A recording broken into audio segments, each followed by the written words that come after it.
Hello, welcome. Hello. We are your hosts, Colin Young. And Alec Feber. Welcome back. Hola. Let's Welcome kick to a this new off. week. Let's kick this off strong, huh? Yeah, so we fought temptation and decided to wait to watch the Godzilla versus Kong trailer with you guys. I'm sure you have all already watched it, but we're gonna watch it live. What are your expectations? Uh, What's of the three? What is your favorite that have come out already? Godzilla 2014 for sure. Okay. The thing is, I really do like Kong Skull Island as well. I didn't like it when I saw it, and I still haven't. I don't think I've seen it again. Which one? But Skull Island. Oh, okay. But my memory of it is better than my initial reaction of it. But like how fond are your recollections of the John C. Reilly scenes? Oh, great! No, that's the thing. I didn't hate the movie. Yeah. I just was like, Sure. At least we got to see more Kong than we did Godzilla. Yeah, and that's kind of the way it is. And then King of the Monsters like didn't learn any of the lessons that the first two they taught. like turned everything up to 11, and that's not what you're. That's Yeah. it was like a Transformers movie almost. It really was, yeah. But the few Godzilla scenes are really awesome in it. The monster battles are cool. Yeah. So I guess it was like we'll that. See. It was like that fourth Transformers movie where they have like new humans, or no, the fifth one, dude. Oh, the one where before the last night, the first Mark Wahlberg one. That one is not good, but it's not as horrible as the last night. Okay, the one. Okay, yeah, no, I thought you were about to say the last night is not horrible. No. Age of Extinction is terrible, but last night is top three worst movies. Otherworldly bad. Yes. Mummy, Transformers Last Night, Holmes and Watson. I think 3 worst movies I've seen entirely. I had a psychic block of Holmes and Watson. Yeah, it happened. It existed. That was Imagine. Okay, that day too. That was the worst I've ever had to pee in a movie theater. Do you remember that experience? And then the couple in front of us. Oh, I do remember looking at the Cheesecake Factory menu the entire movie. I couldn't even be mad. That probably ruined Christmas more than COVID ruined last Christmas. Oh my God. That's brutal. But I would say like that, you pick one movie on Christmas Day and you're like, I'm choosing this because this is what I think will bring me the most all joy. of us chose to not spend time with our families to see that all together. Holmes and Watson. Wow. I forgot it existed until I just said that. Yeah. So I apologize. So Godzilla versus Kong will be a lot better than Kong Skull Island. So we're going to bring this up here and I'm going to give you a 3 count. It's going to be on go, not on 1. Okay. Okay. 3, 2, 1, go. Is this a pre-trailer? The trailer before the trailer? Oh no, it's not. No, it's not. Number 1 on trending on all of YouTube. Oh my God. Oh my God. Shit. He's so big. For one so small. He seems so strong. We need Kong. The world needs him. Wait, is that? Oh shit, he's in this? Okay, I'm down for this movie. This child. She's the only one he'll communicate with. She's his daughter? I knew that they had a bond. Oh, I like her too. Nowhere to go, so. She's in this horror movie I just watched that was okay. I just watched The Town. Oh yeah. Kong did the same. Oh fuck yeah. So we're getting like kind of the traditional King Kong story here with where he's connecting with the human. Yeah. He trusts one woman. Yeah. Per lifetime. Dude, look at all those poor sailors. My shipmates.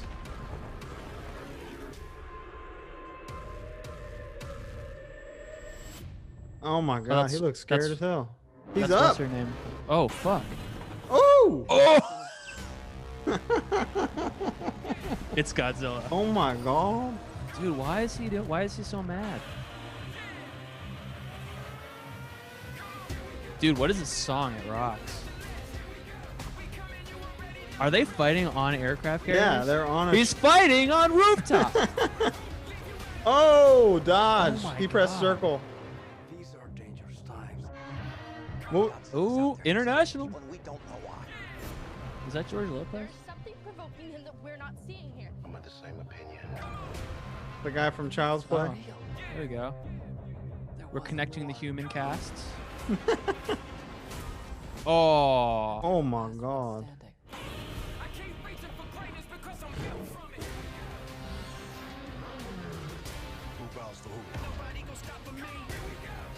Kong bows Oh my to God. no one. Straight up. Oh my God. Shield. Hard. All right. Wow. That was. Yeah, that looks magnificent. That looks great. And I'm not like a kaiju head like a lot of our friends are. So like I get less excited when there's like little Easter eggs and stuff like that because I didn't But just from like a visceral liking dope shit. Yeah, angle, that's fucking dope. It looked cool. I saw something real weird. That looked like maybe it was so fast. It was like a little Mechagodzilla teaser. Yeah, I saw that on Twitter earlier today before. It's like a screen. Yeah. Well, there's also like supposedly a little like an actual still. Like I think Mechagodzilla is maybe the big like bad the actual bad guy. Against. Yeah. Because what's going on that's making Godzilla? Why is he so pissed? What frequency is playing? Where he's like, "Hey, I'm coming out." So angry. I know. That looks fucking good. It looks cool. We get it for free in 2 months. That's crazy. Speaking of which, what's the movie that's coming out at the end of this month? Oh, it looks awesome. The little things, dude. It looks so good. It looks great. Denzel, Rami Malek, and Jared Leto. Just 3 Oscar winners in a crime drama. Low key, and that's gonna it's in LA, so it's gonna be even creepier after the Night Stalker documentary. I think it's like already it's an Oscar frontrunner, and that's why it was saved. What are the rules for that this year? Because they're totally different. It's not the same because their awards would be in like 2 weeks. It used to be had to have a limited release before the year was over. Yeah. And then it could go wide in January. Yeah. But it's all different. And Lana's in SAG, so like she's on the nomination committee for the first time this year. Mm-hmm. So like they explain for the SAG Awards or for the SAG Awards, and they explain the rules a little more, and that like everything is pushed back essentially. And there was like a month or 2 extra for absolutely everything. And the SAG Awards are generally before the Oscars. Yeah, they're like kind of it's like you get the SAG Awards and the Golden Globes, and then everything Critics' Choice and all that. Yeah. And I think this year what's gonna win. Right. And I think the SAG Awards are after this year. Wow. Yeah. I mean, that's just what I thought from the one conversation we had about it. But on the latest like flyer, SAG Awards flyer thing that they gave her, the little things was like the ad printed all over it. Oh, really? So it seems like they're giving it some kind of push. Yeah. I can't wait to watch it. I saw that trailer when they first dropped it, and I like it when I see Jared Leto on the screen and I don't feel immediately annoyed. It's so easy to forget that he's like a really good actor. Well, he's this generation's Johnny Depp, where I want to smack him in the face for no reason, and then you see a movie he's in where he rocks, and you're like, yeah. Fuck. Then I'm like, all right, you can wear all the hats you want. you ride hard against him, but I feel like you actively I'm a 30 Seconds to Mars fan. Is true. The first it was Johnny Depp. It was Johnny Depp I was thinking of that you. Oh fuck no, I don't fuck with them. Justice for Johnny. I don't. Anyway, Johnny Depp pisses me off because he's not. When was the last time he played a regular guy? That's just not why you hire Johnny Depp. You know, you get JD. That would impress me more if he was in Daddy's Home 3. Yeah, but if nobody's approaching him for those things, I would love for him to be in Daddy's Home 3. I would love for him to be fucking Will Ferrell's brother or something. That's what I want. I want a Daddy's Home 3 where it's like they start a new branch of the universe, and Daddy's Home 4 they come together. So like Daddy's Home 3 is Christian Bale and Johnny Depp as like step parents. Did you see Bad Moms Christmas? Yes, it's pretty good. Isn't it? It's like the same plot as Daddy's Home 2, and it came out like a week apart from it, and it came out first. But it's the R-rated version, and it's girls. Yeah, that is true. It's the moms. But like, were they not like, yo, what the fuck? This is the same movie. I mean, Daddy's Home 2 is way better, but I like those movies. The first one's even better. I like Bad Moms. Both. I like both Bad Moms and Bad Moms Christmas. I had never seen it until this Christmas. Shannon rides for those movies, so I see them right when they come out. Those movies, those two. Those two, yeah. Well, like any movie about moms who are like, you know what? I don't want to be a mom today. I want to have fun. Any movie starring Christina Applegate. She's powerful, so I understand. Dead to Me. I haven't seen that. Oh, the show? Yeah, I watched. I'm surprised I haven't, because I'm also a Linda Cardellini stan. Linda C. Yeah, I watched a couple episodes as Lana was finishing it last year, and it looked like really good. It looks fun. Is it fun and dark? I think it's mostly dark. The fun comes from like their relationship, and then like everything around it is like super dark. Speaking of super dark, we both watched Promising Young Woman. Yeah. And today, should we get into that, and then maybe we'll talk about whatever's going on news-wise? Yeah, there's only a couple little things. So, yeah, let's talk about it. I just fucking loved this movie.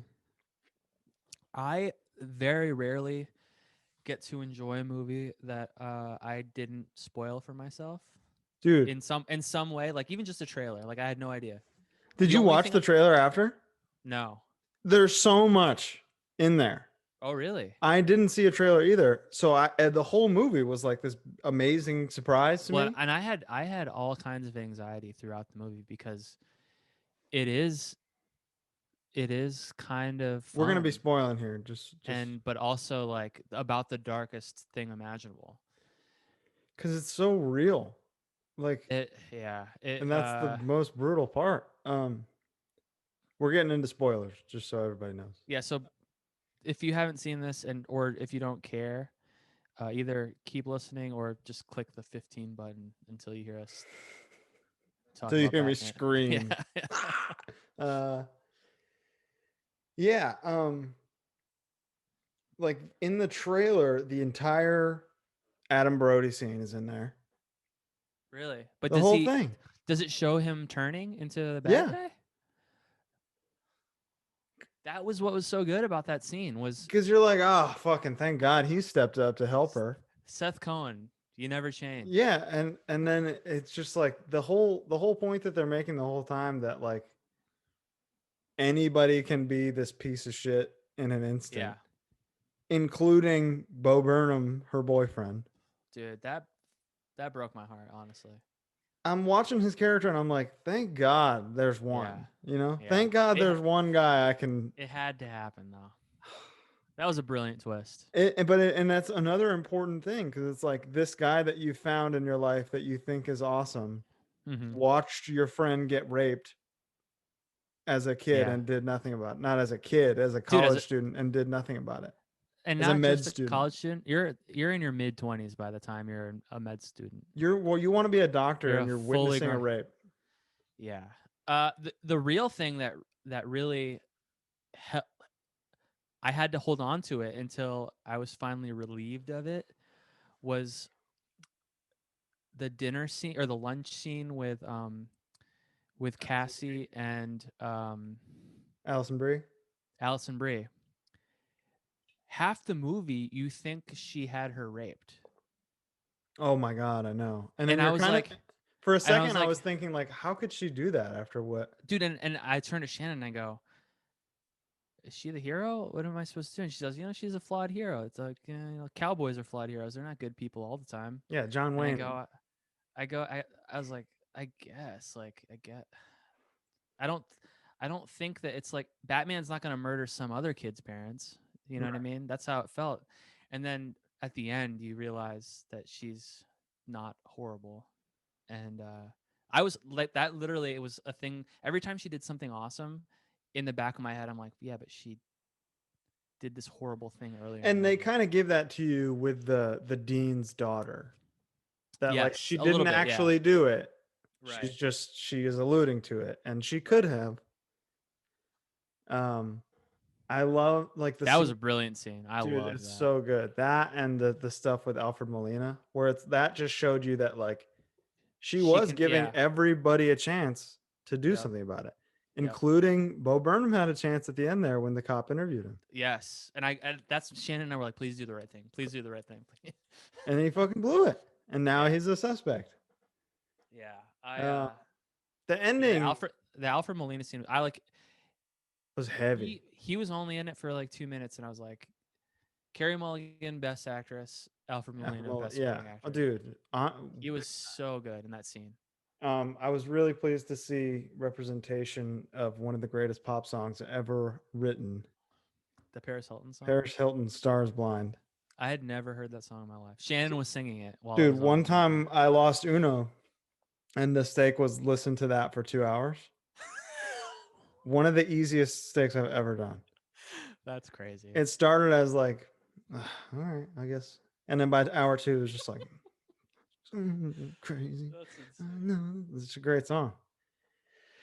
The best part of the movie was the orchestral version of Toxic. It's so good. And once I had we had the subtitles on because we had to have it low. So I saw it said orchestral version of Britney Spears' Toxic playing, but Shannon missed it. And I just go, oh, yeah. And then once it hit, so creepy. It was so good. I read, well, first of all, this is Emerald Fennell's film debut. Did you watch his show? I never watched it. Her. Oh, it's a female. I'm sorry. Yeah. No, but it's like, now it's my next thing. Yeah. I have to. Yeah. It's been on a while, hasn't it? It's been, I think it's like season 3 or 4, and it's been like a crazy award contender every single time. So, yeah, it's with Sandra Oh. That's Sandra Oh, the homie. So I keep track of everything that Asians are in. So, and that's how I knew about this show. I got you. Yeah. Yeah, that's my next watch now. And I read that every song in the movie she wrote into the screenplay. Oh, that's awesome. I love it when people do that. It's just like, why not? That's how we would do it. Absolutely. The movie's written around the songs, as far as I'm concerned. The ending is. Does it. There you go. Did you ever watch Veronica Mars? I didn't know. The Al, the character, is like Veronica's second boyfriend. And like, I fucking hated his character in that. Oh, and you know what's funny is Schmidt is in that. When Veronica Mars too. When he opened the door, Shannon was like, "Oh, he's perfect for this role." Except Schmidt is the douche that you like. Yeah, not the douche. It's interesting that both of those kind of archetypes are in there. They'll like douchey best friend, who you'd think is the rapist. Yeah. And then the nice guy doctor who is the rapist. When Schmidt turned out to not be Al, I was like, oh boy. It's genius. Yeah. Because the guy who raped her friend is like, this nice guy getting married. Come on, I don't want to go up with the stripper, guys. My wife would be disappointed. Yeah, and then that's scene is fucked. What do you think? Do you think she left that handcuff loose on purpose? No, because remember he said, "Ow, that's a little tight." On the right wrist, he couldn't break that one. No, I think it was the left. Really? I think so. Then how was he able to slip out of that one and not the other one? Maybe how, I don't know, when you close handcuffs, you can close them so far that they go off the track. Sure. You know what I mean? So maybe it You was don't tight. think that her plan was to die? I think with the texts and everything and the package to the therapist or the lawyer. That was probably insurance. It was like The Departed. Yeah. I feel like, but it's like she's clearly her life without her friend is like unlivable. You know? For sure, but imagine you're going to this bachelor party with 10 guys who you think might actually recognize you. Yeah. So there's a risk that you're going to get the shit kicked out of you. Exactly. So maybe she did all that, the text message, sending the stuff to Alfred Molina as insurance in case something bad happened to her. And I think she knew. I feel like she knew it was happening. She's like, I'm going there and I'm going to he's going to kill me. Right. And, you kind of get that indication throughout the movie where she's intentionally blowing off men, her job parents, opportunities. Yeah. Like maybe she has just chosen, like, once she finishes this project, it's over. And that's the scene where she's kind of breaking up with Bo Burnham and showing him the video is what made me think it was like, yeah, okay, I thought I could live this way, but I don't want to. Right. Where she's straight up just like, I thought everything could be fine for a second. Like, you had me there. Right. I feel like she went there to die. I mean, now that I'm like kind of replaying it in my head, I can see that. But also just from like a logical standpoint, it makes sense that she would set up contingencies in case something did happen to her. For sure.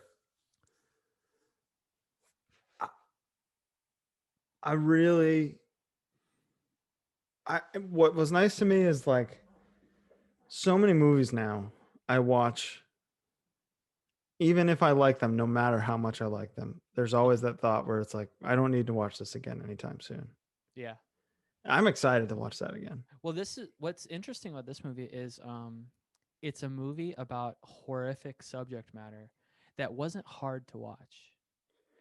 No, it's like fun in a really weird way. Well, because you're like rooting for this person to get revenge for the worst thing that you could do to somebody else. Yeah. And in that way, it's like, yeah, show me the worst thing that she can do. I don't care. Like, I want to see it because, she's doing a good thing. And yeah, like and just in general, like the movie is like, the way it's lit is fun. The soundtrack is fun. It looks good. It flows like perfectly. Like it never for 1 second was like, all right, come on. It's like an A24 movie with a pulse. That's a good way to put it. But I wish that it got a full theatrical run because I feel like this could be like a cult classic. I feel like. I mean, it could be like there's movies that get nominated every year that no one's seen. So still nobody saw Judy last year or whatever year that was. Has anyone seen The Artist? It won Best Picture. I don't think anyone's seen it. No. So I think this could win or at least get nominated for direction, writing, a couple acting awards. And Carrie. Oh, she's great. Dude. She's one of those actresses where everything she's in, you're like, she was great in that. She was great in that. She was great in that. And then going back and seeing her Doctor Who episode, which is like critically like the best episode of Doctor Who. Mm-hmm. And it's what's called a Doctor Light episode, which every season there's an episode where the Doctor isn't really in it to give them like a scheduling break. Oh, okay. And it revolves around other people, and she's who it revolves around. And it's like so good, so scary. And now I went back and saw that this last year, and it was like, man, Carey Mulligan's the shit, and she's kind of always been the shit. Yeah, I'm just looking at her filmography because I was having trouble placing her in some of the movies she's in. I'm like, oh, duh, she was in this. She was in Drive and Great Gatsby, Never Let Me Go, which is a great movie, great sci-fi movie. I think she was nominated for that, if I'm not mistaken. But yeah, she was great. This movie is good. It's good shit, man. All kinds of weird little cameos of like kind of the cast is like kind of unbelievable. Yeah, it's a weirdly it's just a lot of people that it's not like Johnny Depp or Ryan Gosling are showing up in this movie, but it's a lot of familiar faces that you were not expecting to see. I love Jen Coolidge as her mom. Oh, I know. And when Bo Burnham makes the "your mom is so hot" joke in bed, I love that. Yeah. She looks better. She looks good. Jen? Yeah. She's always looking good, man. She looks good. And obviously the Kragan from Highlander is her dad. Clancy Brown. Yeah. Yeah, Mr. Krabs.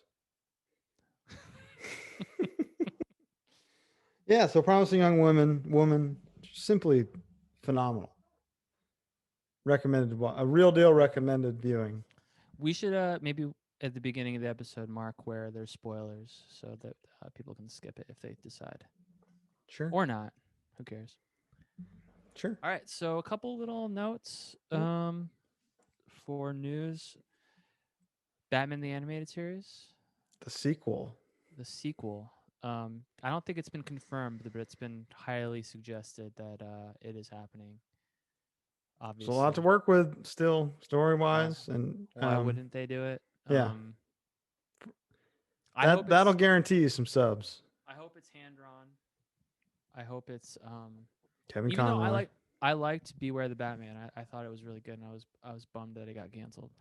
But yeah, everyone's. Mark Hamill's still around. Kevin Conroy's still around. Paul Dini. You got HBO Max now. You don't have to do a 60 episode season 1. TV has changed since that show was made. Just do 8 episodes. 8 episode seasons of like just classic Batman stories.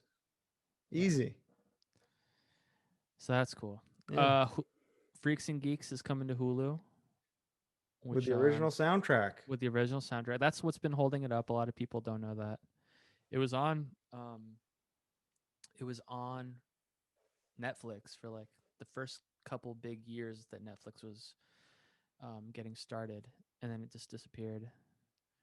And I'm psyched. I signed the original. I remember this. I think it was with Sony. Sony had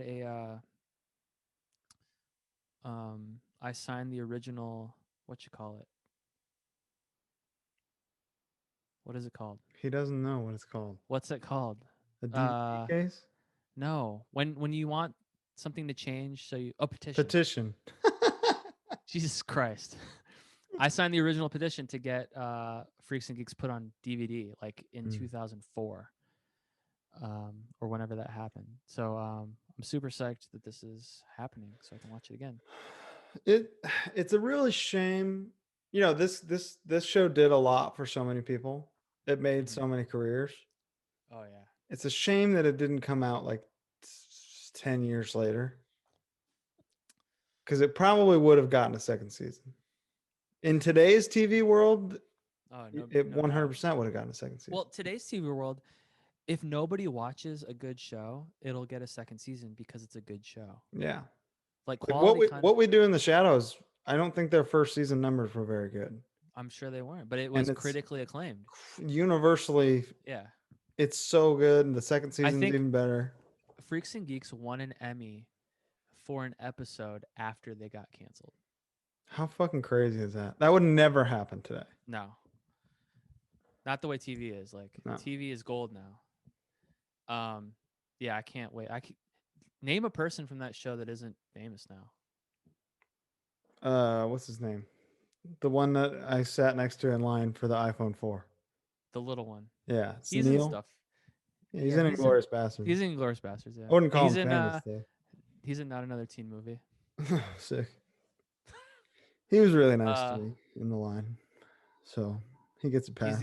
He's the only one. He's really the only one. Yeah. Which I wonder why. Even the bit part people are famous now. Yeah, mullet guy is like he was in some other stuff immediately. Yeah. Same with Undeclared. Did you watch Undeclared? Yeah, I didn't like it. Oh, I loved Undeclared. I bet you do. See, that was where I really tried too. I have this vivid memory of the episode where Charlie Hunnam's character is so excited about their Girls Gone Wild DVD coming in. And I just remember thinking, I don't want to watch this. For some reason, I didn't. You felt that before. I was never able to order them, so no. Yeah, but you've stayed up late enough to watch the. I've seen, yeah. If you watch Comedy Central at any point from midnight to 6 a.m., you saw it every 22 minutes. Yeah, so that's fun. I'm excited. Yeah, I'm excited. I'll that deserves a rewatch every couple of years. It'll be part of my list of annual rewatches. I don't have time for my annual things anymore. Too much gaming. What? You have too much gaming. Your life is nothing but time. It's all nothing but gaming at this point. What are you playing right now? I started this game called Days Gone. It's like a open world zombie. That? No, Taylor did. He really liked it. Oh, okay, yeah. But it was at the time. I wanted to play that also. At the time, it was like critically mixed. Yeah, I remember that. But now I got this massive PS5 update, so it like looks insane. It's got like 4K ray tracing, 60 frames per second, and the story's cool. I'm like a little bit bored. Yeah. Already. So, but I think that's just coming from me finishing Persona 5 and just still kind of having the residual effect of playing something so perfect. You're still a little high off that. Still a little high off Persona 5. So, but Days Gone's doing a good job distracting me. Let's see what happens right now when we hit the 40-minute mark. 3, 2, 1. We're still here. All right. The Zoom Pro has not kicked back in yet. All right, good. Well, yeah. What? Anything else for news? Every Sony movie pushed back. I had one more, but yeah, let's talk about that. Morbius, the most anticipated movie of 2022. I gotta see it. I gotta fucking see Morbius. Maybe after the Little Things, we'll be really excited to see it. Little Things looks like the trailer by trailer. You look at trailer by trailer. You look at Morbius trailer. You see Jared Leto, who's like doing it. He's doing his thing again, where he's like, I gotta just do this role, you know. Do you think it's like the Morbius trailer is like he's sitting in his chair and he's like, all right, pretend you're doing a 2-hour 30 seconds to Mars music video. That's what it feels like. Yeah, for sure. Like he's getting in that zone. Little Things, he was like, fuck, finally I get to do some damn acting. Finally, I could just lose a bunch of weight for no reason. That's all they fucking those goddamn guys want. Yeah, again, we're psyched for the Little Things. But yeah, the big one, Spider-Man 3.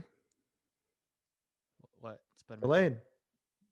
Oh, did it? But yeah, aren't they like wrapped? It's delayed. Everything's wrapped. Everything's delayed. Ghostbusters Afterlife delayed. Don't care. Here, I read a nice thing about it. Mm-hmm.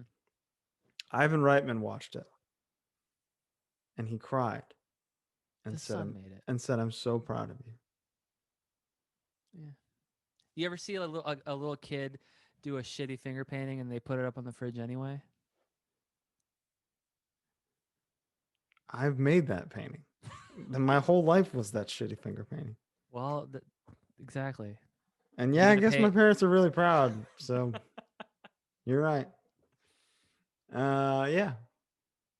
You want to talk about WandaVision? No, I had one other piece of news. Oh, yes.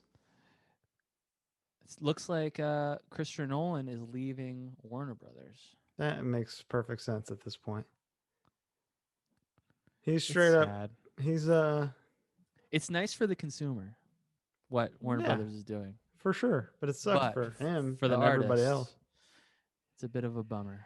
He's like, there's some analogy in here for Jerry Krause and Phil Jackson and Christopher Nolan and Warner Brothers. Some here. I'm too lazy to find it, but it's in there somewhere. Let's bring it down to our world.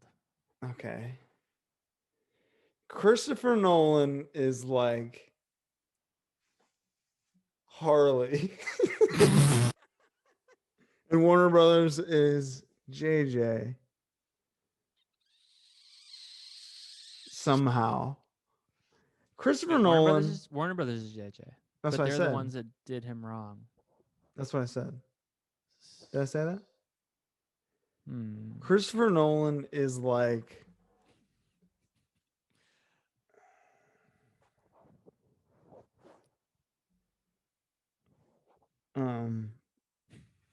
Batman in BVS before they fight.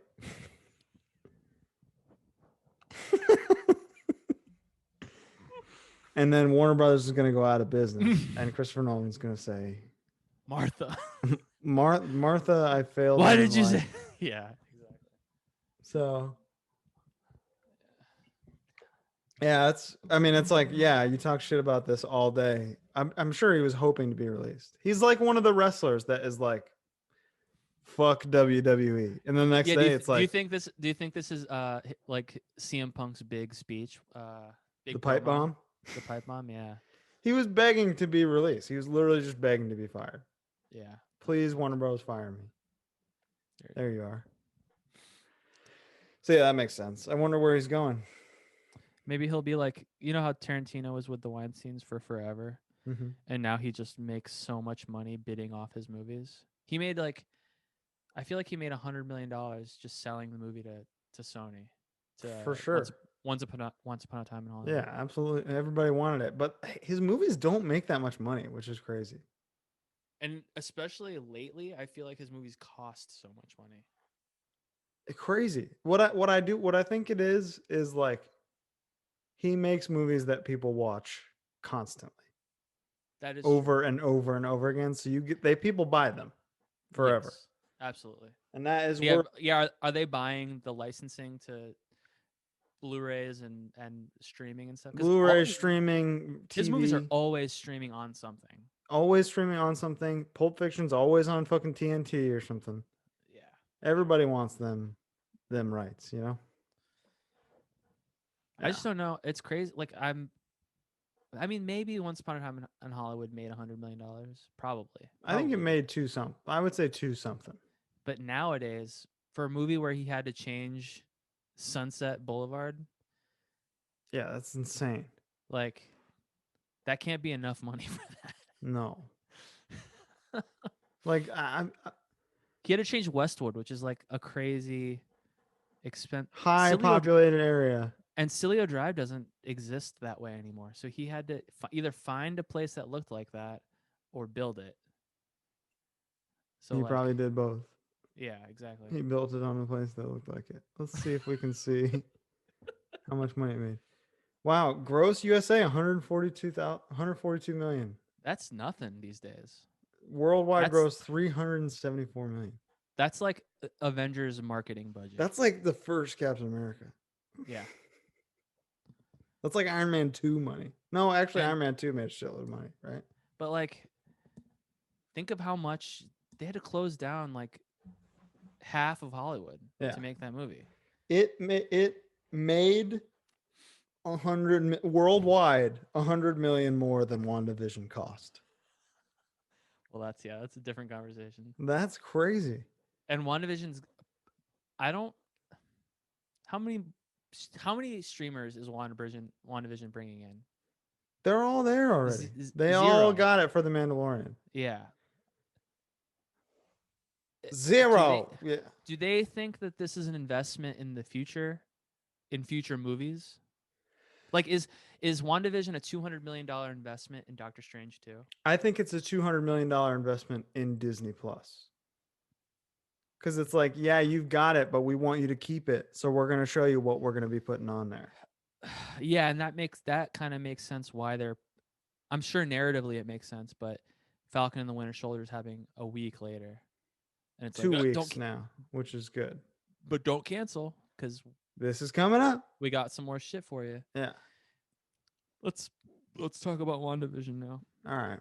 Good segue. That was fucking smooth. Good. That was some pro shit. Damn. Welcome to K-Rock. This was the best episode yet, for sure, of the 3.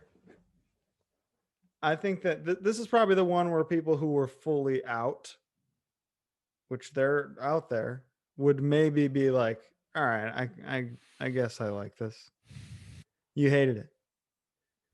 Do you hate it in general? So you're right. It is the episode that the most stuff happened. Yeah. But that is still about 4 minutes. If that. Yeah. My beef with the show, and I'm sure this is all premature because they're not stupid. Mm-hmm. They've been doing this for over 10 years now. They know Ben Affleck, Saint Affleck already said Kevin Feige is the best producer in the town. Yeah. He knows what he's doing. He knows his audience. I feel like I saw a lot of comparisons early on to Twin Peaks. And I already Twin like Peaks, it more than Twin Peaks. But here's the thing. Twin Peaks at least tells you what it's about in the first episode. Yeah, a murder, and then this. I mean, I guess, but Twin Peaks to me is like one of the worst fucking pilots of all time. But tell me what this show. Tell me what WandaVision is about. After 3 episodes. Well, let's see. Now we know for sure that Westview is a real place in which the physical it's physically manifesting from Wanda's mind in this crazy force field thing.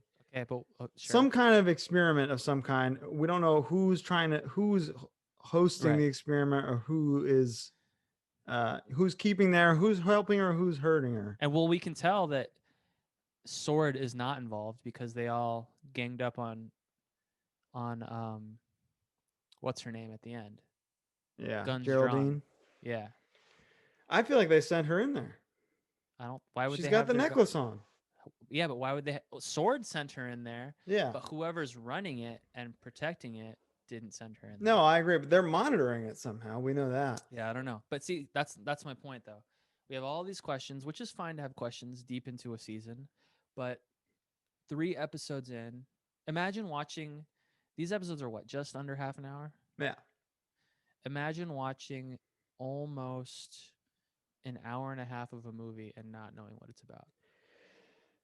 It's an impossible comparison to make, though. It is because television. Because that's the whole gimmick. Is that But it's still like it's all style. It's 90% like useless sitcom information and 10% narrative at all. Yeah. And Shannon watched part of episode 3 with me, like peripherally. She doesn't care about the show. And I explained to her. I go, well, I think that this, we've seen 50s, 60s, and now the 70s represented in TV show. I go, I think that this is her manifesting kind of the perfect life that she wished she could have had with Vision. She's having kids, she had babies, and this is her coping mechanism with dealing with the grief of losing Vision. And she was touched by that idea, and I go, I think like that sounds really good if it is. But yeah, and I think what I like the idea that like as a child in Sokovia, she learned English watching American sitcoms. Yeah, that's great. And that that's cool, now her way of dealing with grief is like, okay, I'm gonna build this pocket reality with my dead husband, and yeah, even he won't know it's fake. But it's still just not enough. I mean, obviously I'm gonna keep watching, but it's still just kind of. I'm begrudgingly watching it at this point. Sure, and like the sitcom aspect is gonna become exhausting. If it already is. If to me it was last episode, but just the switch to the 70s helped me a little bit, kind of get into it. There's way too much runtime spent on like beating these like slapstick moments into the ground. Yeah, and the way I'm kind of looking at it is like this is kind of the first MCU thing that's not for us, maybe. Like I think that Jen, no, I don't mean in that way. Okay. I don't mean as like it's for old people who liked these things when they were on. I think it's like Gen Z is watching this and they're like, "Oh my god, the style, like the dude, they don't have the aesthetic." If I don't have the attention span for this, they don't have the attention. No, they for sure do, man. You ain't a stan. They're all stan. They all got separate Twitter accounts standing one person. No, they don't. Dude. They all got them. They all got Finstas, Winstas. I don't think that. I think the goal was get more people who wouldn't. I don't think that getting Gen Z doing I don't specifically homages, mean. Okay, I'm just saying like the gimmick is over. But the gimmick changes every episode. And yeah, the fact that there is a gimmick every episode is a little bit exhausting. I don't want a second season of this by any means. There cannot be that can't do this again. And like I said, for anyone listening who thinks I'm just being a hater, I know it's going to pay off. For sure. I know it in my heart that I'm going to look back on, how many is it? 10 episodes? 8 episodes? 9. I'm going to look back on this and be like, that was brilliant. Oh, yeah. I'm so stupid. But right now it's frustrating to watch. It's exhausting. And it's not even like, I heard people, the same kind of complaints for like the first half of the Watchmen season. And I'm like, this is ain't the same at all. Not at all. I was given a plot. I was given, characters to be excited about. I don't know. I'm all for letting mysteries unravel. But I gotta have like a reason otherwise to get there, Yeah. And they don't give you that. It's like watching that what's it called? Only God Forgives. Did you ever see that movie? No. The Ryan Gosling one? Yeah. It was like, did you like Drive? It's the same team. And then it's like watching paint dry. It's like all style. It's like really nice paint. It's like the nicest paint you've ever seen. But see, I don't agree with you that it's like, I don't think it's like unwatchable. Like I have fun though in some way the whole episode. Do you check your phone when you're watching it? No. You didn't check your phone once? I did not check my phone. But I can see that it would be like kind of a check your phone while you're watching type show. Yeah. But I mean, there are some major, like the twins being born. If that's real, that's huge. Right. If that happened in some way while this was in this weird reality, it can't. I guarantee you it won't, because that's going to be part of the tragedy. Is that by the end of the season, she is going to psychically, like in her brain, think she lost her children when she snaps out of this reality, and that's going to be girl gone bad. Exactly. Like I read some little thing that said maybe this show isn't what we think it is, and it's setting Wanda up to be a villain. Yeah, and I do feel like that's a very strong possibility. Yeah, and I'm down for that. She's doing evil shit every episode now. I don't know who the showrunner is, but it's just the way these episodes are mapped out is just not kind to the viewer. Yeah, it's built for the indulgent. It seems like something that maybe should have been binged, rather than drawn out week to week. Yes. Because it's not like The Mandalorian, where week to week you're like, here's 10 possibilities that are all awesome. Yeah. And then they give you this 11th one. People that complain, especially about the first half of season 1 of The Mandalorian, they're like, well, nothing's happening. The plot's not moving forward. Yeah, but something badass is happening every episode. And when you're doing something like advancing Star Wars, Marvel exists, Yeah. They're retelling stories that have already been told.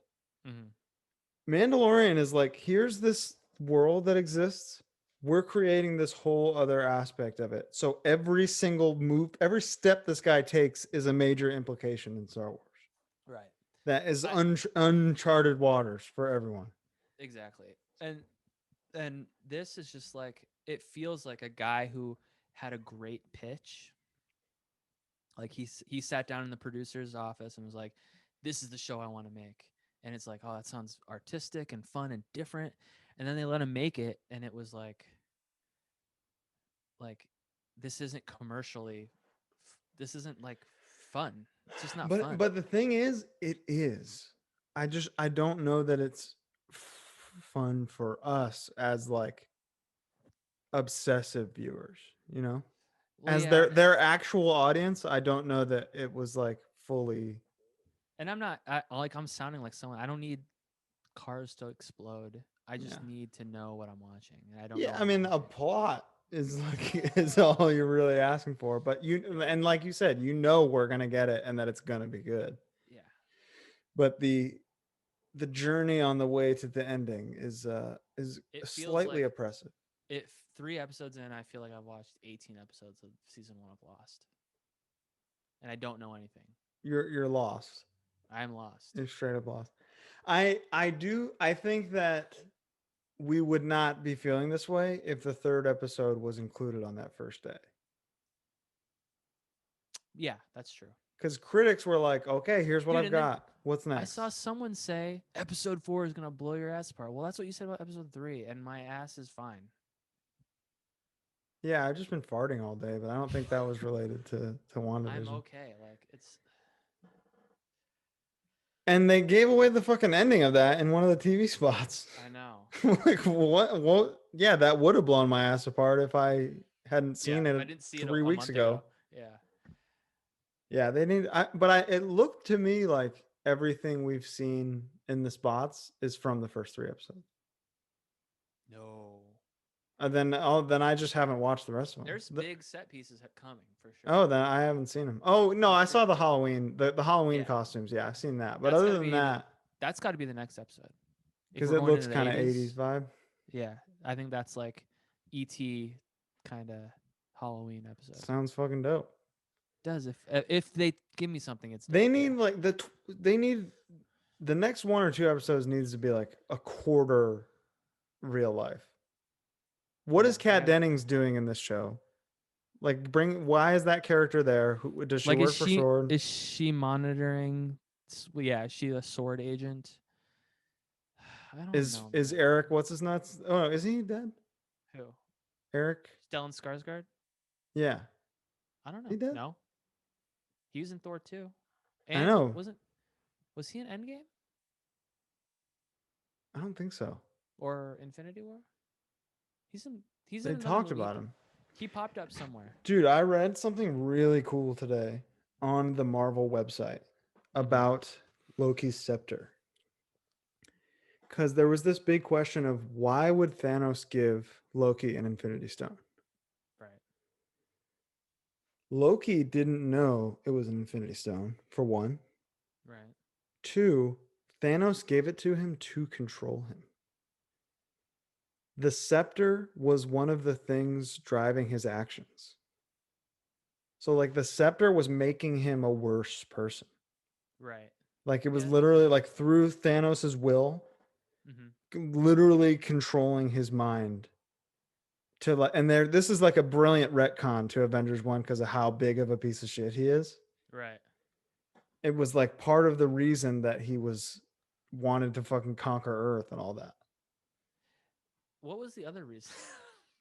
I think, did he just want to be the king of something? Yeah. Like, he couldn't be the king of Asgard. Yeah, I guess. Avengers 1 has got some problems, man.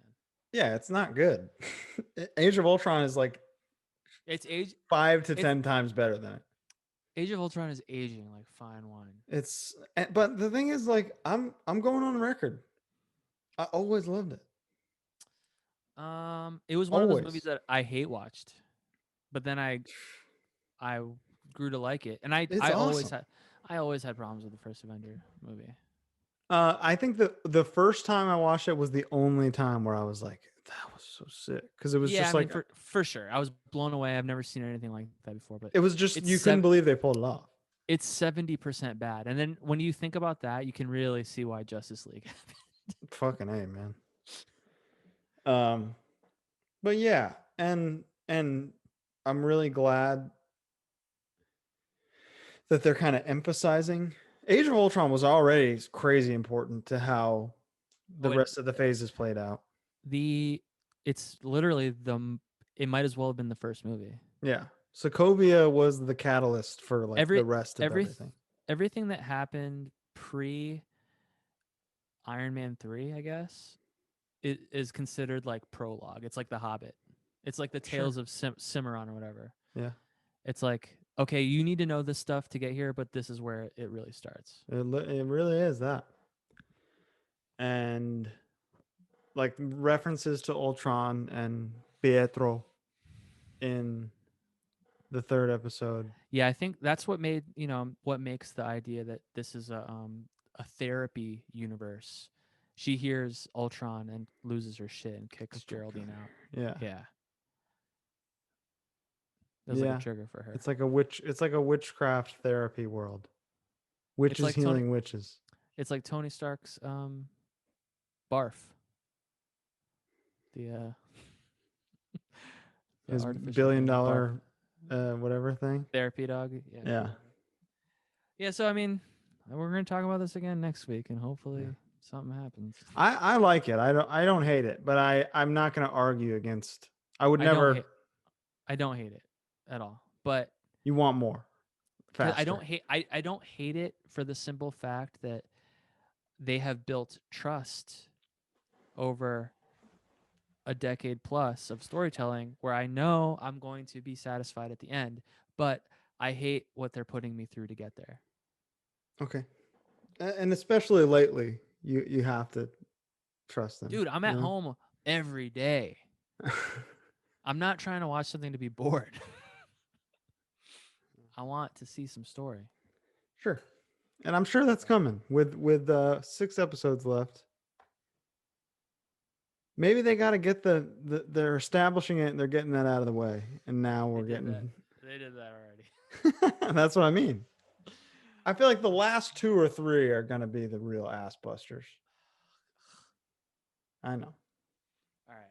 Let's get into the Twitter questions. Yeah. You want to set it off?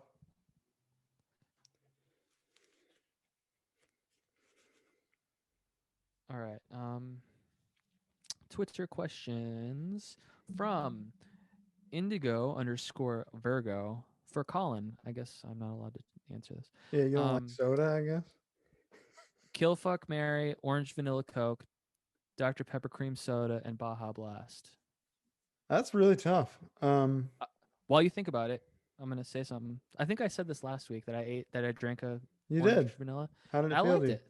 I liked it. Your taste buds have changed since you were stuck? I liked it. I guarantee you I probably would not like Dr. Pepper cream soda though. You don't like cream soda in general, right? Right, and the vanilla is underneath the orange It is. The Coke. Orange is prevalent. Yeah. Dr. Pepper cream soda is like a really weird science experiment. I guarantee I wouldn't. Dude, it's crazy because you sip it and you fully taste the Dr. Pepper and then it evolves into the cream soda. It's bizarre. But I love it. I would kill that because I can't find it anywhere. Right. Fuck Baja Blast. What? Yeah, F. You know, I would F Baja Blast and I would marry. You would one and done Baja Blast? Yeah. Because, I've been drinking it half my life at this point. Yeah, but only at Taco Bell. It's available in cans like every other summer, and I get a 12-pack. Well, now they got the 0 version, and that has been huge. Yeah. But I would rather be eternally legally linked to Orange Vanilla Coke 0. Fair enough. All right.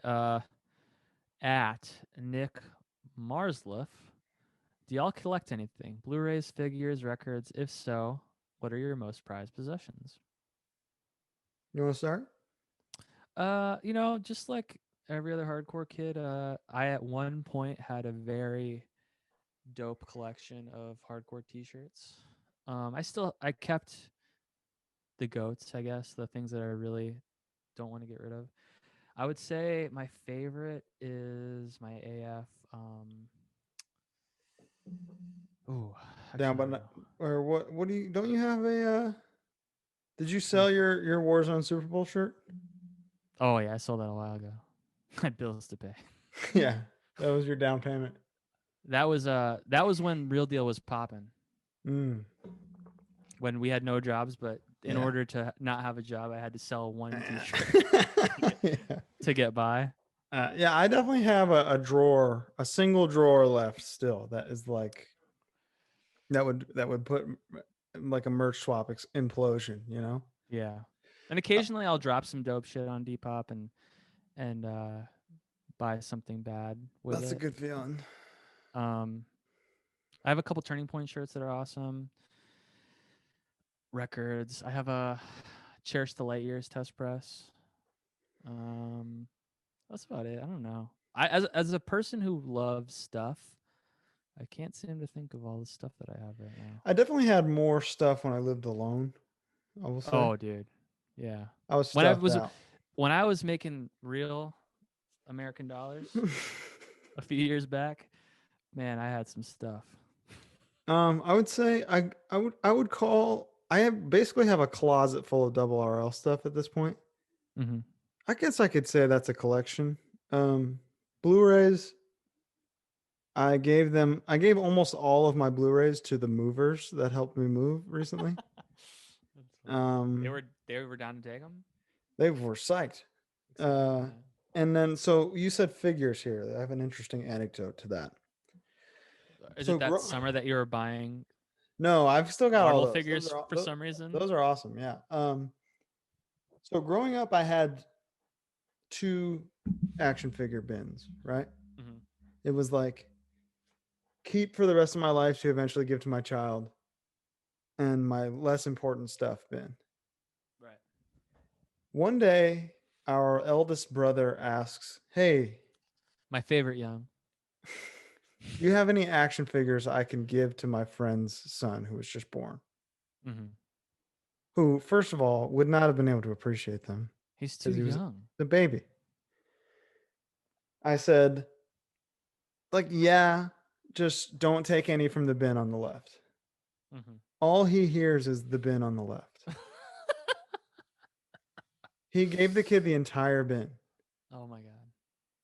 It was like everything I'd been collecting since like 5 years old that were things that got donated, things that got thrown away. It was like, okay, but I got to make sure these stay here because I'm going to keep them for the rest of my life.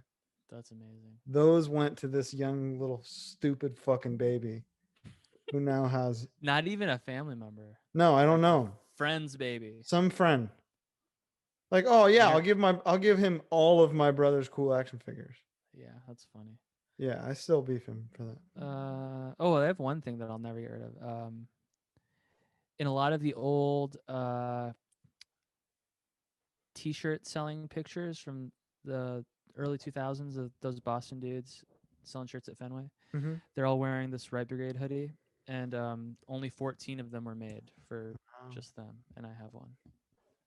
So wow. I have the first Marauder shirt, so just think about and they invented metalcore. Exactly.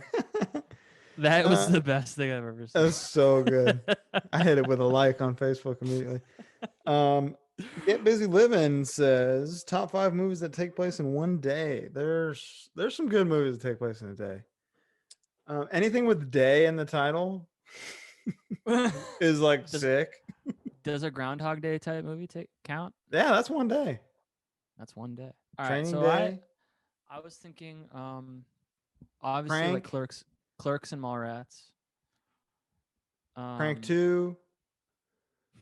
Speed. Oh, Speed, yeah.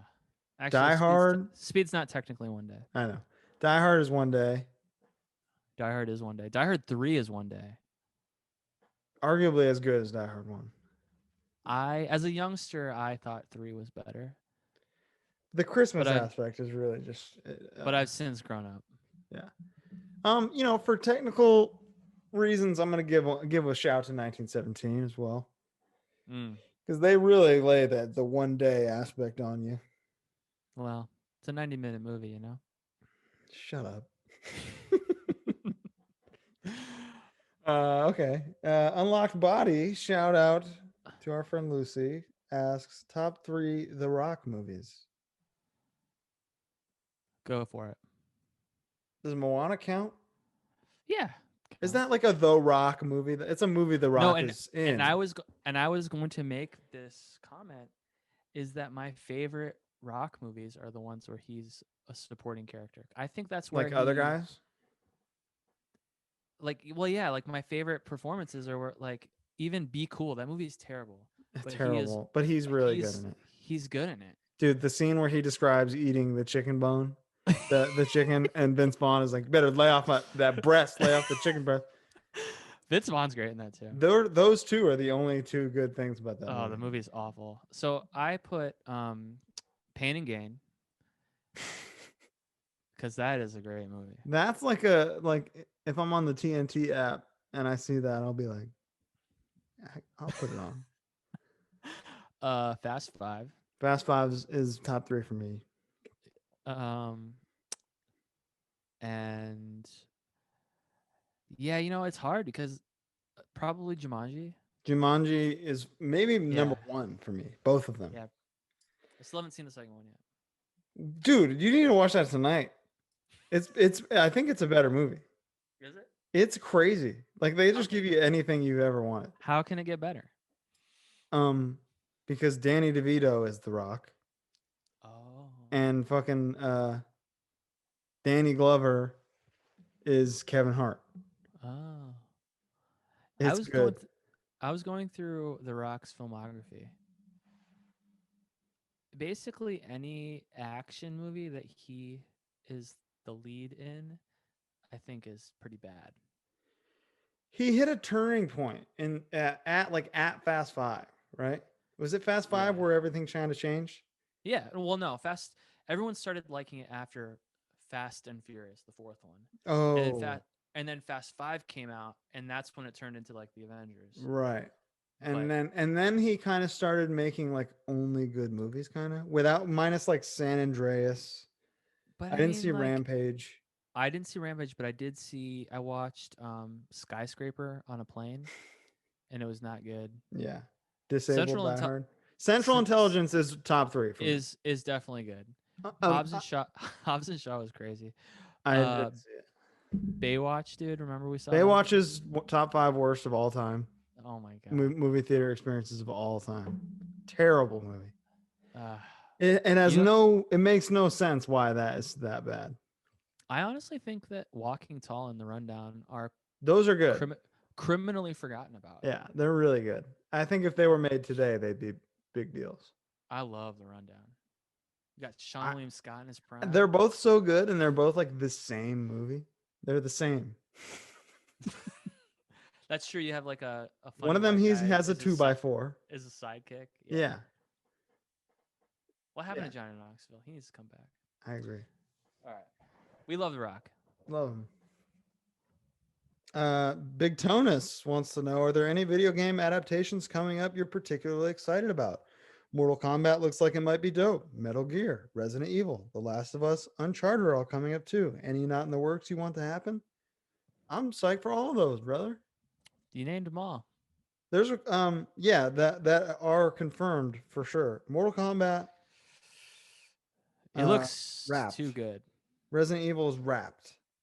So is Resident Evil going back to the original vibe? It's going back to the story of the game because the movie is just not the same thing at all. Well, they tried with the first movie, but it's like really loose. It's insane. Yeah. And the cast looks sick. Like, isn't it scary? It's scary though. It's not an action movie. I don't know. It could be both. Give me a scary action movie, but it looks. The first few Resident Evil games, and like Resident Evil 7, those are like 7 changed everything. 7, dude, 8 looks so fucking scary. I played the demo last night. It scared the shit out of me. I was literally sitting there going, "Oh my god, fuck, shit." When I see that big-titted vampire, I don't want. She's 90 feet tall too, so it's really scary. Those are big boobs. I can't wait to no be part scared. of that. I can't wait to have a part of that. Uncharted. If you just do that, here's the problem with video game stuff.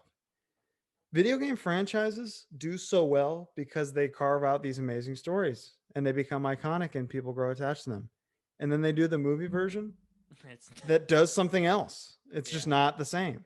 Like what's Assassin's Creed? Which Assassin's Creed. There's a Blood Rain movie, which like what? Basically every time. Prince of Persia, Jake Gyllenhaal. Like what? Just do Uncharted will be great if they just do what happens in Uncharted. Right. Yeah, and then you have to change one big thing so that fans of the game are surprised. Sure. That's all. And that's fine. And they're doing that by starting with him young. Right. Because there's scenes in the second game that flash back to how he met Sully, which is Mark Wahlberg's character. And starting with those and showing it chronologically is like a cool, creative way to do it. And it's a creative way to keep a star who's young and For be able sure. to do a franchise with them. Absolutely. And The Last of Us TV show is on HBO, so Is there anything you can think of that you'd want to see? Yes. So the last God of War game is one of the greatest movies I've ever seen. So, also Last of Us 2 last year was better than any movie that came out. As like as a narrative, like piece of storytelling. God of War, if they turn that into a movie, I would say it would work better as a series. Give it more time and start with that one. Start with he's old, he's got a kid, and show his past with like him telling stories and flashbacks and stuff. Also, Overwatch, the lore and the story and stuff, do like a 3D Pixar style animation version of that. Because they do these every couple of years. They do like a short movie special thing, that are straight up like DreamWorks animators and shit. Oh, that's cool. And they look amazing, and they're like super emotional and well done. So an entire show or movie of that would be really cool. I couldn't really think of anything that isn't already in development. I don't know if they're making the one thing that I could think of, which it's kind of cheating because I think these characters come from books, but I think a Rainbow Six TV show or movie would be really cool. Some of those characters are in the John Krasinski, Jack Ryan show, which I really like. Yeah, they should do like an Amazon Tom Clancy verse. Yeah, well, Michael B. Jordan. There's a movie where he's playing John Clark, which is like Jack Ryan's friend, who's like Jack Ryan's the analyst at the CIA, and John Clark is the like operative. Oh wow, at the CIA, and they're like partners. Keep that coming. But I don't know if they're connected at all. Interesting. Which is silly. So all right. That's it. Punk X Dad asks, "What is the best / your favorite sports movie?" It's a toss up for me between Rudy and Space Jam. Happy Gilmore is the best sports movie. I got a million. I love sports movies. Sports movies are better than sports by far. I mean, I don't know, but I love sports movies. I love, obviously, Rudy's amazing. Field of Dreams, Major League, Angels in the Outfield. Oh, that's top 3 by far. I finally got it on DVD. DVD? They don't have it for Blu-ray, and for some reason, it's not on Disney Plus. But Angels in the End Zone is, which was made for TV. There you go. Yeah, that's good. The Replacement starring Keanu Reeves. The Waterboy. Waterboy is up there for sure. Little Big League. I was always a Little Big League kid as opposed to Rookie of the Year. I know that's kind of a wacky thing. You know what's interesting is I didn't give a fuck about two movies that are like everybody's quintessential like childhood sports movies. Sandlot and Little Giants. I didn't care about Little Giants as much.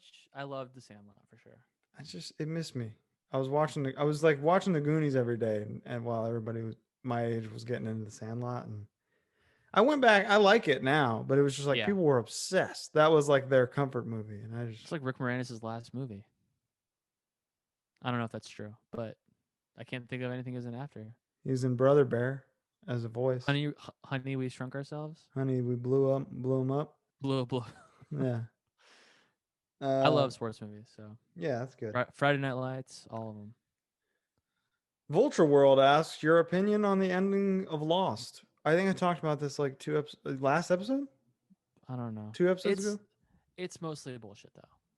But I liked it. And everybody should watch, if you haven't seen the epilogue with Walt and Hurley and Ben Linus. They're the only ones that really get an ending that makes sense. And it's not in the show, which is Kate, crazy. Sawyer, they're all in heaven. But are they though? That's not really what it is. It's like no, they're in the afterlife for sure. They die, but then they are allowed to live. It They're season dead. 6. Season 6 is fully bullshit. I like it, but I recognize that it's bad. Okay. Grandpa Nathan asks, "What's a movie you were really looking forward to that let you down big time?" I guess in retrospect, I would say Wonder Woman 84. Oh yeah, I was really excited to watch it. Then they went to Egypt and game over. It became a little too. I'm watching the news. Yeah, like I'm watching something bad. Yeah, it was not good. Something culturally insensitive. It's absolutely not good after that moment. And upon further thought, her fucking speech at the end.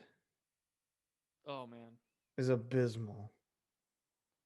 I mean, I haven't thought about it at all. So I thought about it, and it was a mistake. I mean, honestly, so many movies. If you want to be honest, so many movies disappoint me. Yeah, a lot of things we talked about early on in this podcast. I feel like The Mummy could have been revolutionary. It could have. Think about we could have Javier Bardem, Wolfman, Johnny Depp, Invisible Man. Well, that worked out for the best, for sure. What else was there? There's another big one, like a cool one. I don't know. Whatever. Oh, Bride of Frankenstein? Wasn't that like the next one? Angelina Jolie, wasn't she? Yeah. That would have been fucking sick. Yeah. Bring back Angelina. Yeah, that was disappointing because that could have revolutionized. And we stand TC on this show, and it's not fun to see him go through something like that.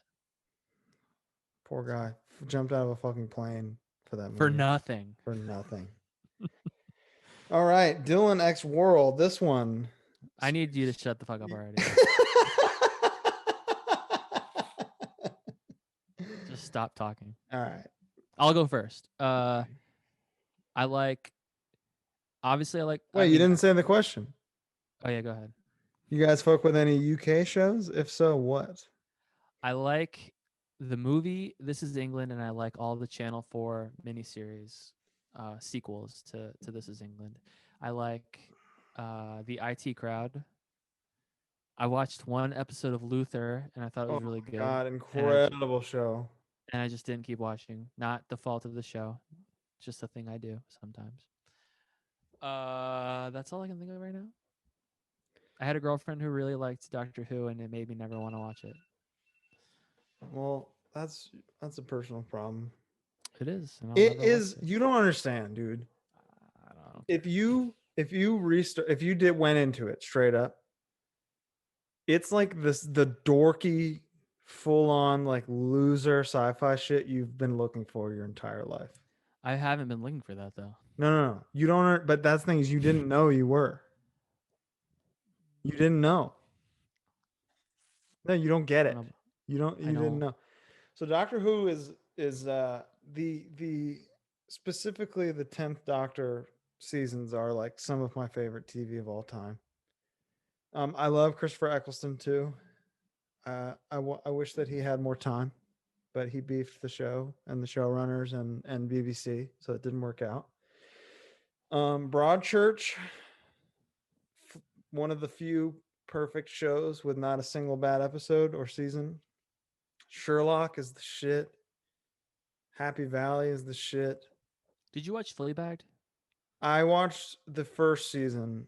I it's a little too like raunchy for me, which is a weird thing to say, but like, no, I know how you are. I just don't know. Yeah, that I don't know if like, ooh, we're gonna shag is like totally my. It's not your bag, baby. No, and when I'm looking for British, I want like some guy being like, he fucking killed her, mate. What you plan to fucking do about it? And then I'm like, oh, he killed her. Why don't you watch Ted Lasso? I'm gonna. No, I didn't know it was British. I didn't either. Why the fuck didn't you tell? When you're pitching the show to me, why don't you just say Jason Sudeikis in a British show? I don't know. I would have been done by now. I didn't think about it. That's on you. Happy Valley is another one. It's like a crime drama. And you will her grandson Ryan talks in this very specific way. He talks like this, Granny. Granny. And you walk away from that show, and that's like you're doing that voice all day, the rest of the day. Granny. What else?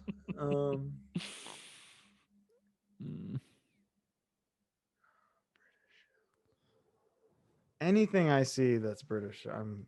All right, let's move it along. Let's move it along, mate. Right. We got some more. For X from Nothing X, top 3 movies guaranteed to make you cry no matter how many times you've seen it. Green Mile. All of them.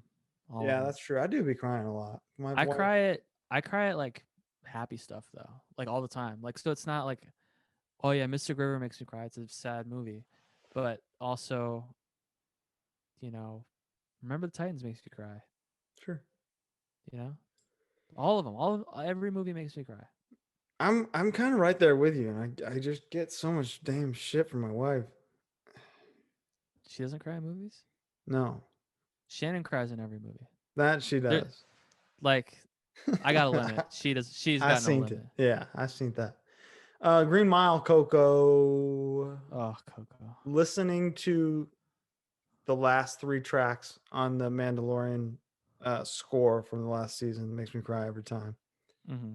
And yet I still just do it for some fucking reason. Basically every other movie, there's no matter how bad it is. Like a lot of Christmas movies get me. The ending with the spirit of Christmas being explained type scene. Sure. I'm always like, it's so true. Yeah.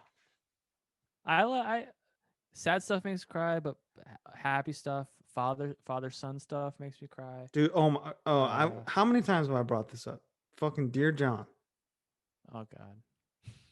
It's beautiful. Let it go. You're the only one that cried. Nobody's ever even seen it but me. You and Channing Tatum cried to Dear John. Yeah, because they punched me in the fucking face and the stomach because you think that it's this love story the whole time between this man and a woman, and instead it's a man and his dad who's on the spectrum. The Dear John letter is not even for the girl; it's for his dad. And when they sounds so stupid. Shit. No, it's incredible. It's good. All right. Okay. All movies. Top 3 all movies. We already answered this. Jake Beeves asked thoughts on Aldous Hodge being casted as Hawkman. I knew he was going to be a superhero. Yeah, he got the body for it. He's bodied up. I'm not going to answer the second question because I don't agree. Hold on a second though. That question has a lot of layers. Why is it Tobey Maguire? Why is Tobey Maguire the best Spider-Man? He asks. I think he's the best Spider-Man. Tom Holland's the best Peter Parker. There is a difference. I know what you're saying, but I feel like Tom is the whole package. I guess. I don't know. Tom, he's not a friendly neighborhood Spider-Man. I know. He wants to be though. Maybe it's a little late. Honestly, the best Spider-Man is the one in the fucking game. We're not including that. I know. Animated doesn't count. Because it is cheating. It's really cheating. You can make it as good or bad as you want. I know. It's cheating. I guess Miles doesn't count either because that's too easy. Yeah. I gotta give it to Tom. I feel like Tom is what they've been looking for the whole time. I mean, Nick from New Girl. What's his fucking name? Jake Johnson. Jake Johnson as alternate universe Spider-Man. Amazing. Loser Spider-Man. I loved that. It was really fun. Yeah, but it's still cheating. It's cheating. It is. No, I agree. It's too easy. This next question, I guess Alec isn't allowed to answer either. Has Colin seen Sound of Metal yet? I think that it's because you're a drummer. No, it's because I live this fucking movie every day of my life. Punk metal drummer who's losing his hearing. It's too close to home. I can't watch it. I don't want to know. I don't want to watch anything that has to do with punk rock. I agree, but apparently we're way off base in this one, and it's not what we think it is. Yeah. So is it just like they had a set dresser who got to pick out some shit that they liked and has nothing to do with the plot? They don't mention it ever. Yeah, I don't think it's like super punky. If that's the case, then I'll give it a shot. What I was told is that it's not what we think it is, and everybody who watched it had the same fear, and that it's just really good. I can't go through the first 10 minutes of Green Room again. Everybody like I can't give that movie 1 ounce of praise because of how much Which I is fucking insane hated because that I first few minutes. genuinely had a good time the rest of the movie, but that's all that stuck with me. I was obsessed. Yeah. All right. Hour and a half. Jesus Christ. We can't make these shorter. I feel like I'm writing fucking hardcore songs and I can't write a less than a 5-minute song. I'll tell you how to do it. It's never going to work. I'll try and it's not going to work. Guys, we're trying to do less. I swear. Want to do less. It's just like we can't build an audience with hour and a half videos only. It's never going to happen. Maybe we should have put the Kong thing separate. Shit. Yeah. All right, whatever. It's a lesson learned. Yeah. Thank you for listening. Hit the link to the Patreon. Yeah, so we have somebody in the $15 Patreon tier who would have been able to join us for this Zoom meeting today. Maybe he's busy or something. I don't know. But well, he got the email last second. Sure. If you are in that tier, you're in the Zoom call with us. So like we can monitor the chat and you're kind of part of the episode in a way. So once we have a few more of those, if we ever get a few more of those, that'll change the dynamic and give us one more thing to bounce off of. It's obviously very hard for us to check the chat the entire time. And I was thinking, because I think that's a good way to maybe be able to split the episodes a little bit. So I was thinking about maybe adjusting the tiers so that it was more cost effective for people who want to do that. That's smart. Is a lot. Yeah. So if you're one of the people that is a $15 member, we'll make that one even doper if you don't want to do less. So yeah, thank you. And hit the link for the Patreon in the description. We'll hopefully be having the first hour of the Batman v Superman commentary up this week. Hopefully. Very soon. Yeah. And yeah, that's it. All right. Later on the Menjay. Bye-bye. Bye.